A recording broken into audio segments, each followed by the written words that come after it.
Even after tanking the strongest god haki attack from Gaban, the king of the world, Imu, doesn't even have a scratch on him. In fact, he has only gotten stronger, activating his second demon mode. The only thing a defeated Luffy and Gaban can do is simply lay there in shock with only one thought in their heads. This power can only be that of a god. However, Imu isn't the only ancient god that Oda has chosen to reveal in Elbaf, because we get another hint towards Chopper's fruit being the forest god from the mural. He is also going to be pivotal in the next few chapters, especially regarding a Luffy awakening his next gear death, as once again he is begging his fruit to get him healed up and join the fight. But after Imu's massive attack last chapter, Luffy is kind of confused as to how he is still left standing, only to turn his head and see a battered Gaban with a missing arm next to him. Luffy is blaming himself for Gaban's arm, as it was his weakness that caused an old man to come join this fight out of retirement. But it gets worse, as Gaban rubs salt on Luffy's wounds by saying that he won't let it end like this, and instead of the Yonko standing up to face Imu, it's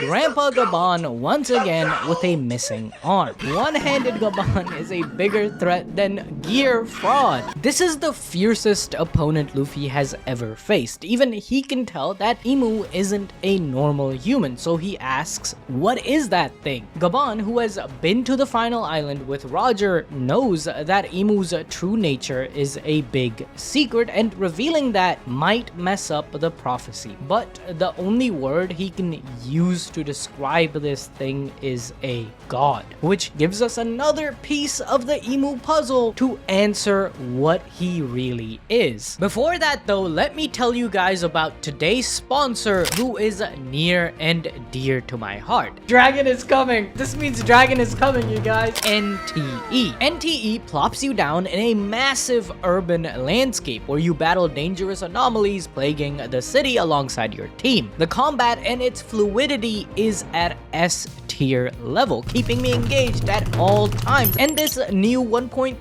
update is taking things to a whole new level with the new region of Duskmoor District. That is the size of the goddamn current map, bigger than all 5 districts. In the new 1.3 update, you can even buy jet skis, drive them, and participate in jet ski racing events. Then you got the new characters Zonko and Linko alongside the Fogden game episode story. Zonko especially is someone I am looking forward to because Hexed Reactions currently lacked a well-suited teammate, and those of you who watched my NTE stream know that your boy got Daffodil and Sakiri on back-to-back roles. No, that's like one of my proudest moments on stream, bro. That was crazy luck. This means dragon is coming, you guys.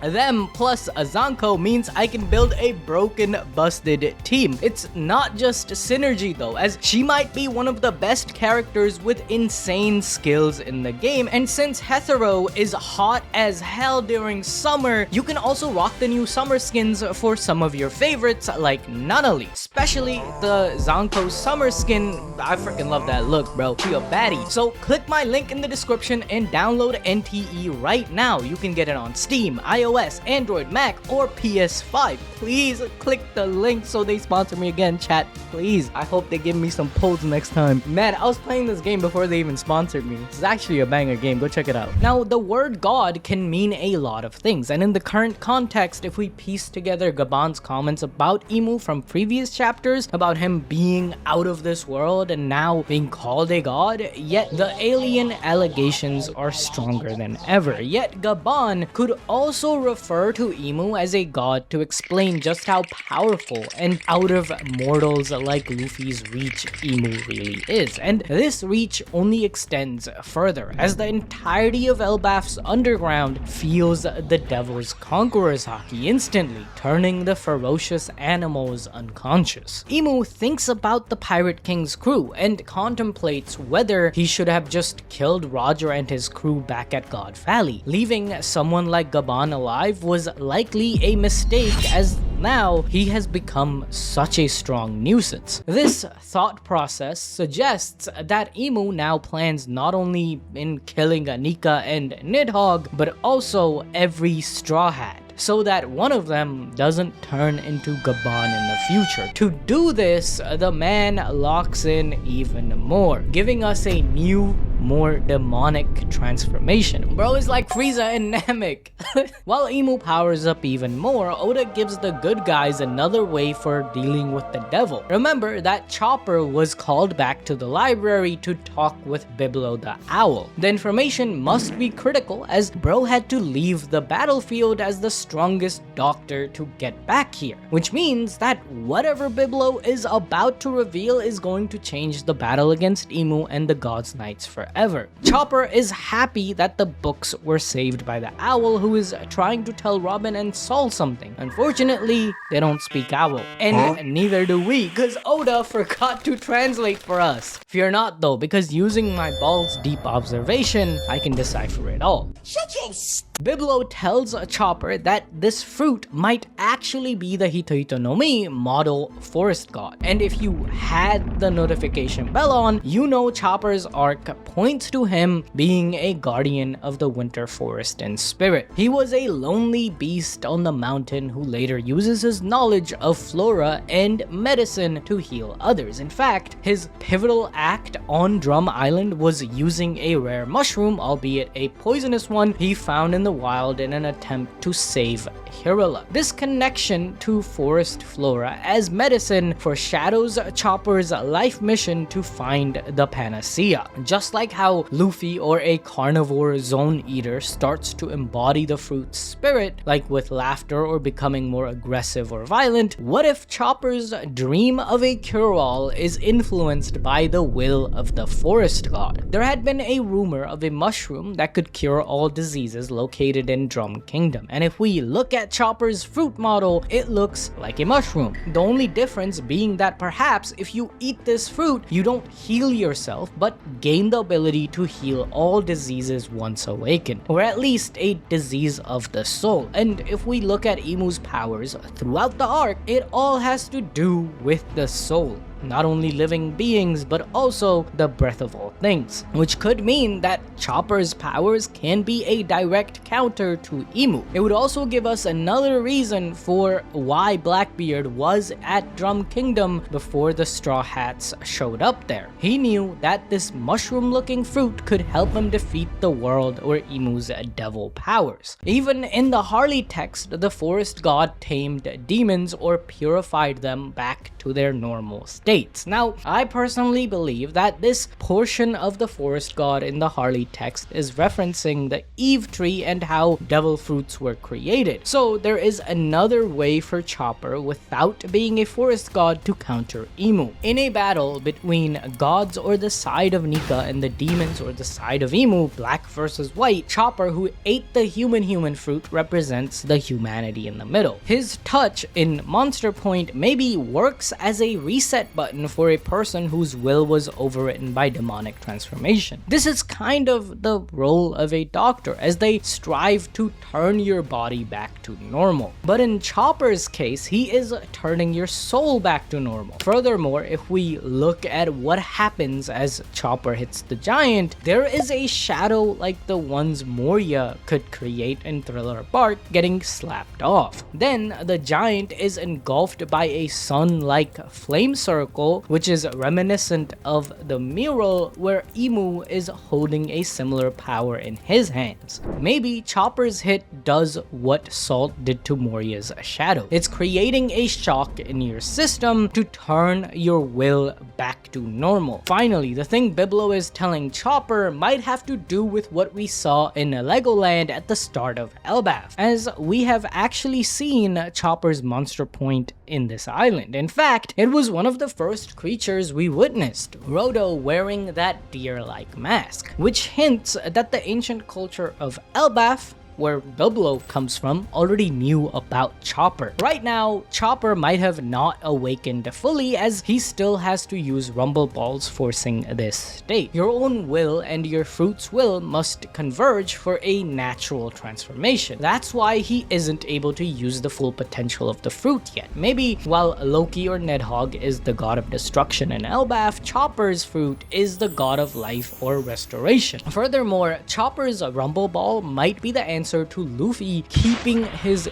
Gear 5 active for longer and gaining temporary access to the full power of the Nika fruit. While Luffy, of course, loses all his senses and reason, because right now Luffy is ready to give everything up to heal, get stronger, and save Elbaf and his crew. In fact, Luffy almost dies again this chapter, as Imu in his new demonic buffalo form charges straight at the downed Luffy and Gaban. His landing alone throws the two to the wayside. However, Imu is shocked that Gaban only lost his arm after tanking his Honebami head on. Gaban throws a jab at Imu that it should actually be his line since Imu doesn't even have a scratch on him, which has lowered Gaban's reputation. It's fine though. Imu's next attack will leave nothing behind at all, only for Gaban to say that he doesn't even have a hand to applaud that with. Luffy also turns his head to get a better look at Imu's new transformation, which shocks him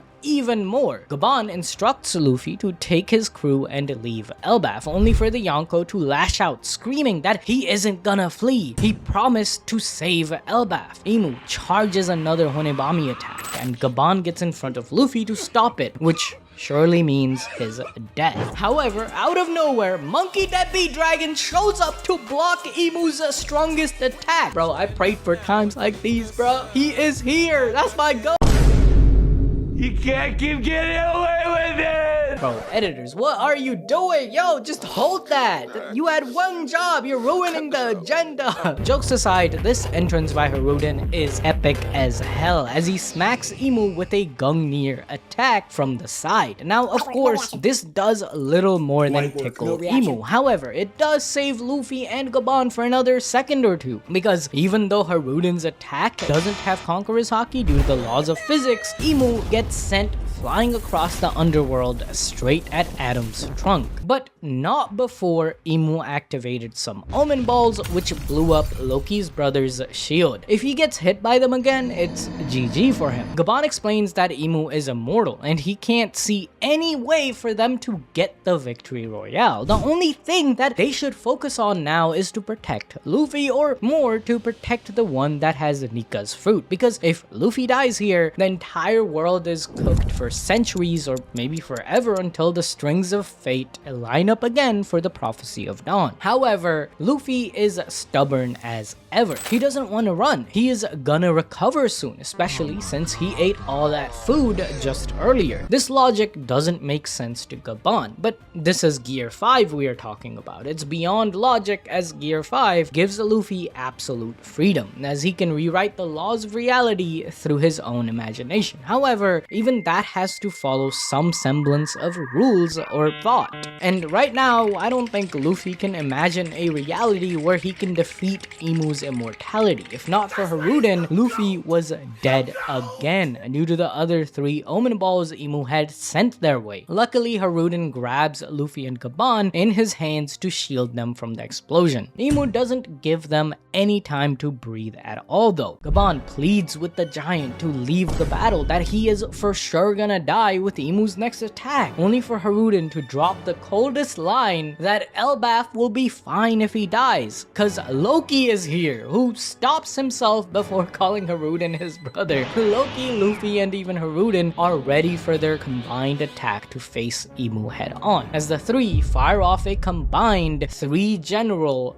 Gokoku sovereignty attack. Now, before we throw this out as just another futile attempt against Imu, we need to remember that throughout this entire battle, Imu has only been fighting Nika and Nidhogg 1v1. He made it a point to take Loki out of the fight as soon as Luffy shows up. And with even Gaban saying this chapter that he's out of ideas on how to deal with Imu's immortality, it's possible that this combination strike finally puts a dent in Imu's armor. Perhaps the damage Nika does to Imu won't heal due to Loki's ice keeping it in place. We already saw 2 chapters ago that even Imu was shocked that Gunko was still left frozen by Ragnir's ice after his Omen attack. Imu had to get rid of Nidhogg first before he fought Joy Boy 800 years ago. Perhaps the whales talking about the 2 sovereigns meeting is actually about Nika and Nidhogg teaming up against the devil. But even if this 3 sovereign strike hurts Imu, I